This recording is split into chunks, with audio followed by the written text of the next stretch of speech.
iHeart, get ready. Fantasy football is here. Welcome to the Scout Fantasy Show. ScoutFantasy.com is home to the Fantasy Football World Championships and the best players in the world. Real money winners giving their secrets to help you win. Now exclusively on iHeart. This is the Scout Fantasy Show with your host, the one, the only, Dr. Roto. It's Dr. Roto from Scout Fantasy Sports, and man, what a football weekend. Unbelievable, the 4 games that we saw. 2 of them were absolutely nail-biters and terrific. 2 of them saw 2 very good teams win the games. I don't know if they were terrific games, but we saw 4 teams who deserve to make the next round, and I could argue that maybe Dallas and Kansas City deserved it as well, but that we can't fix at this point. But let's start from the beginning. The Atlanta Falcons against the Seattle Seahawks. Admittedly, when this season started, I just didn't see how the Falcons were going to be this good. I didn't see it. And I remember being on with Dion Lewis from the Atlanta Journal-Constitution, and I was talking about 3-13. And I was saying, Dion Lewis, I don't see it. And he's like, Dr. Roto, I don't see it either. But this team has really stepped up. Matt Ryan has been nothing short of spectacular in an MVP-type season. Throws for another 338 yards and 3 touchdowns. Tevin Coleman and Devonta Freeman have worked harmoniously in the backfield. Taylor Gabriel has emerged as an excellent slot receiver. Mohamed Sanu has been solid. And Julio Jones-Roto, not 100%, but he's still helping this team any way he can. The Falcons go in, and not only, what I thought was impressive about this game was they're losing in the first quarter 7-0 when Seattle goes down the field effortlessly. And here I am, and I'm ready to tweet out, oh man, this is going to be a long day for the Falcons, but I don't. I wait on this tweet, and the Falcons just start playing much better football. And then at halftime, you knew that Atlanta was the better team. By halftime, it already emerged that Atlanta was the better team.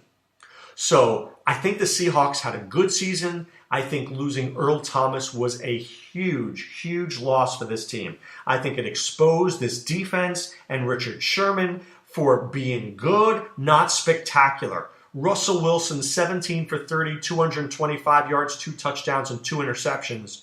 Hey, you're in a playoff game. It's going to be better than that. It's going to be better than that because you can look at, remember I always talked to you about looking at the box scores. You can look at the box score, see that box score, and know the Seahawks lost this game.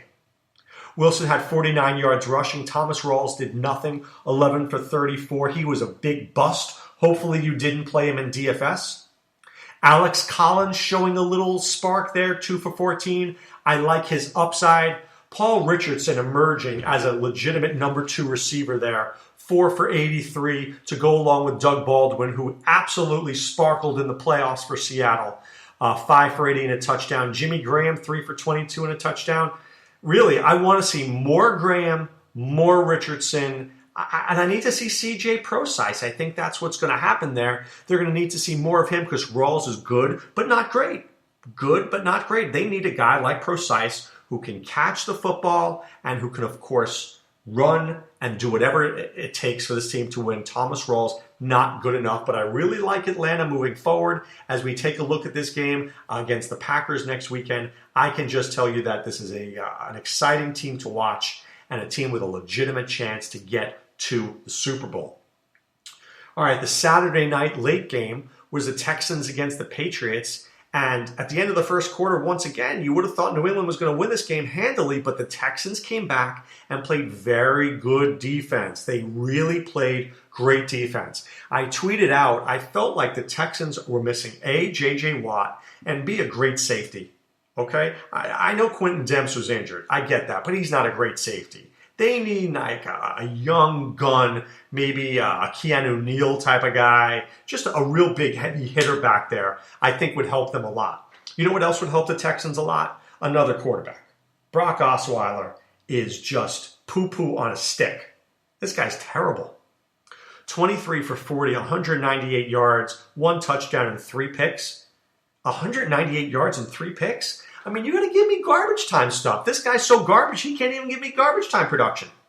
So Lamar Miller has 73 yards rushing. DeAndre Hopkins, 65 yards receiving. Look, this is this team in a nutshell.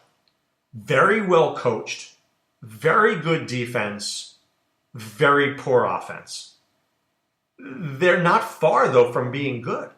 Lamar Miller is legit. Alfred Blue is fine. Jonathan Grimes is fine. DeAndre Hopkins is a star. CJ Fedorowicz is okay. Will Fuller will be better. But they have no quarterback. So this guy is just terrible. So they got to get other guys involved. Meaning, get me a free agent, get me a draft pick. I don't care what you get me, but you better give me a better player than Brock Osweiler. Now, for New England, I think what we saw early on was this team trying to feel itself out. Because when you take that bye week, right, remember, week 17, you're not always trying 100%. Then you have the bye week, then you're coming back, and it takes time to get back into it. But Tom Brady focused as the game went on, 18 for 38, 287 yards, 2 touchdowns, 2 picks. But look, let's give a lot of credit to the Houston Texans defense. They were very good, and they frustrated Brady all game long. So this is not Tom Brady playing poorly. This is the Houston Texans playing very goodly, okay? They were very good. Dion Lewis was absolutely a star, and I think this was very much predictable. So at the end of the season, if we go to Dion Lewis's, when he came back, and I want to get through these numbers exactly on point. So give me a tenth of a second here. So Dion Lewis didn't do anything, came back week 11. 5 carries, 3 receptions. Then week 12, 6 and 4. Week 13, 5 and 4. Week 14, 3 and 1. But then, as I predicted on these very podcasts, 18 carries in week 15, 16 in week 16, 11 in week 17. They began to ramp up his production. Why? Because they knew they needed him in the playoffs. He is the secret ingredient this year. Kid yourself not. Dion Lewis is the key to the New England Patriots. Now, yes, it's Tom Brady. We know that, okay? Outside of Tom Brady, it's Dion Lewis. Edelman is amazing. LeGarrette Blount is great. Chris Hogan is sensational. But Dion Lewis is what they need. They need a guy who can run and catch. And how good was he on special teams? So this guy's a difference maker. And I think if they want to win the Super Bowl, they're going to need 2 more outstanding games from Dion Lewis. Now, I'm not worried about him getting that great game against the NFC. Because whoever the Patriots would play in the NFC, it's going to be a high-scoring game. I worry about it this week. Can Dion Lewis do a good enough job against the Pittsburgh Steelers? I think he can. And I'll tell you, LeGarrette Blount better show up this week. Blount better show up this week. 8 for 31 is not going to be good enough against the Pittsburgh Steelers. Edelman was 8 for 137. Chris Hogan was 4 for 95.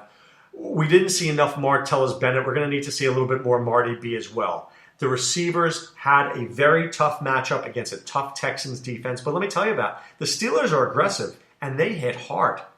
That team impressed me. They are smash-mouth football. That is a Mike Tomlin team if I've ever seen one. Those guys are hitting. So it's going to be very interesting to watch that matchup. Okay. Green Bay against Dallas in what I have to call an instant classic. Just an instant classic. So first, let me talk about the Dallas Cowboys. I was very impressed with Dallas. And I know that a lot of people are talking, Tony Romo. No. Dak Prescott did nothing in the first half that didn't tell me that he wasn't ready for the spotlight. First of all, Bryce Butler, that penalty on the huddle thing was ridiculous. And Terrence Williams, that ball hit him right in the breadbasket and he dropped it. That's not Dak's fault. Okay? That's not his fault. 24 for 38, 302 yards and 3 touchdowns and a pick. That's pretty darn good in your first game. That's pretty good in your first playoff game. And then he had 2 carries for 13 yards. I would have liked to have seen more.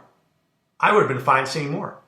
Ezekiel Elliott, 125 yards rushing. I would have liked to have seen more receptions from him.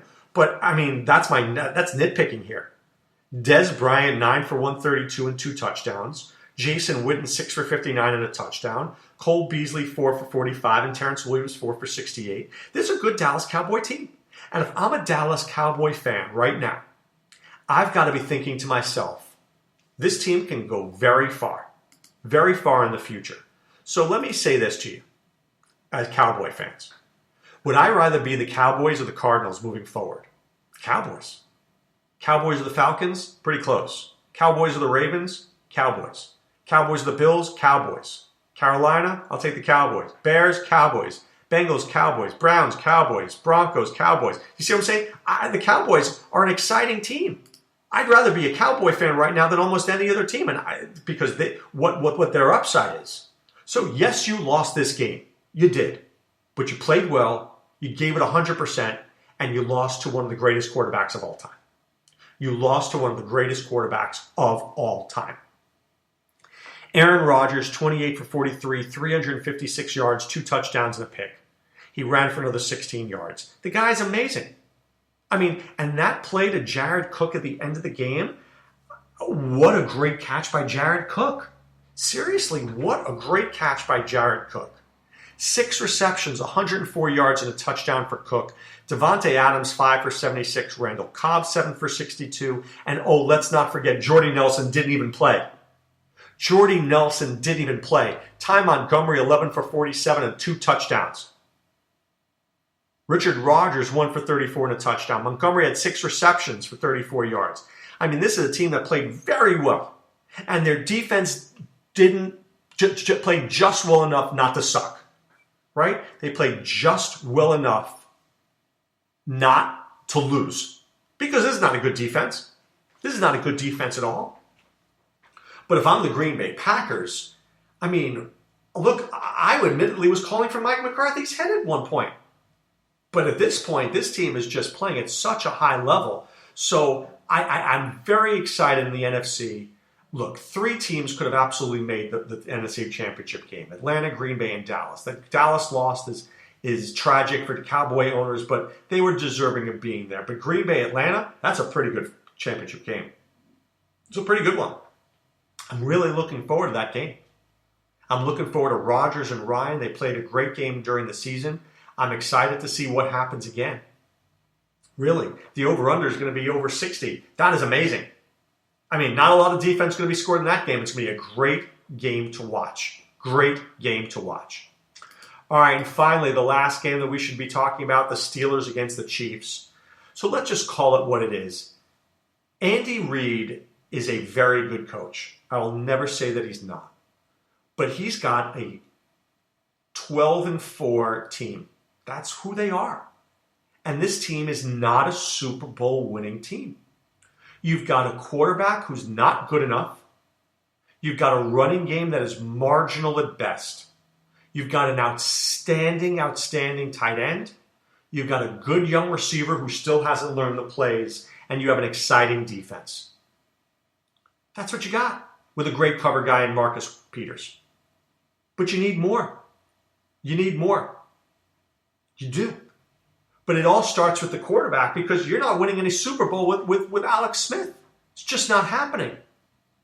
Spencer Ware, 8 for 35 and a touchdown, 14 carries, 61 yards. Now, I know they didn't have the football that much, but Alex Smith is terrible.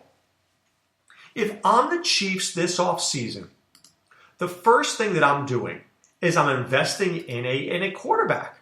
I have Nick Foles as a backup. Nick Foles I get rid of. I'm going to draft myself a good young quarterback. And look, the Cowboys made it work. They got Dak Prescott in the draft. Come on. So the Chiefs have to do the same thing. But it's not good enough right now. Now for Pittsburgh, they have 2 amazing players. Le'Veon Bell, 30 carries, 170 yards. Antonio Brown, 6 receptions, 108 yards. They're outstanding players. And they literally put this team on their backs. Plus the defense. James Harrison's played very well, very aggressive defense. I got to give this team credit. Very aggressive defense. But you're looking at the Le'Veon Bell and Antonio Brown show. Ben Roethlisberger was only 20 for 31, 224 yards, no touchdowns and a pick. It's good, but it's not great. It's good, but it's not great. Ben's going to have to play a lot better on the road next week. Can he? I don't know if he can. I think he can. He's a Super Bowl winning quarterback. But Le'Veon Bell, how good is this guy?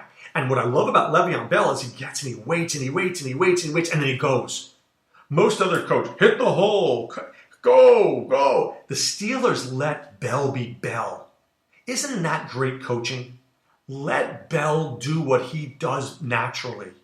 Coaches always try to change things, as opposed to letting players do naturally what they do best. Let Bell be Bell and wait till the last second to make his cut. Boom, go. Antonio Brown is just a special player. 6 for 108. Could have done more. Chiefs played pretty well on him. Jesse James played well. Eli Rogers, 5 for 27. I still think the Steelers are lacking that second threat. Now, maybe it's Jesse James. I don't think so. And I think the Patriots are going to take Jesse James away. But this is going to be an outstanding AFC championship game. So I think here we have 4 very, very worthy teams, all of whom could win their games and make the Super Bowl.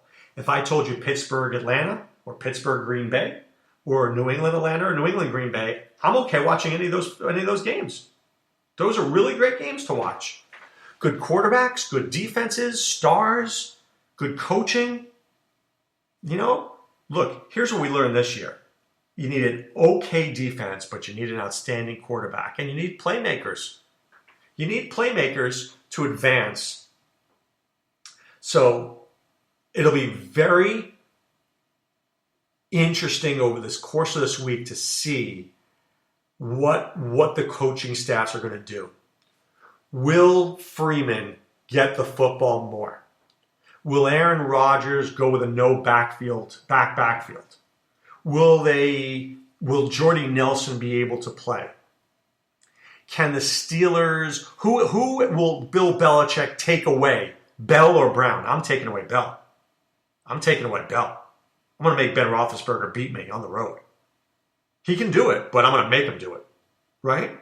So it'll be interesting to see practices and the decisions that these coaching staffs make moving forward. Because these are going to be 2 very good games, and we will be discussing them as we move forward this week on this podcast. So what I'd like to do now is talk to you about a couple of things that we're doing in Scout Fantasy. First of all, Sean Childs' amazing team outlooks. So if you're a member of scoutfantasy.com, you're a member and you enter the promo code ROTO, that's ROTO, you pay for 1 month, you get 2 more for free. So right now it's January. You can get Sean Childs' great information for fantasy baseball along with mine and Adam Ronis, 3 of the top baseball guys out there, giving you information to help you win your fantasy baseball leagues. Okay?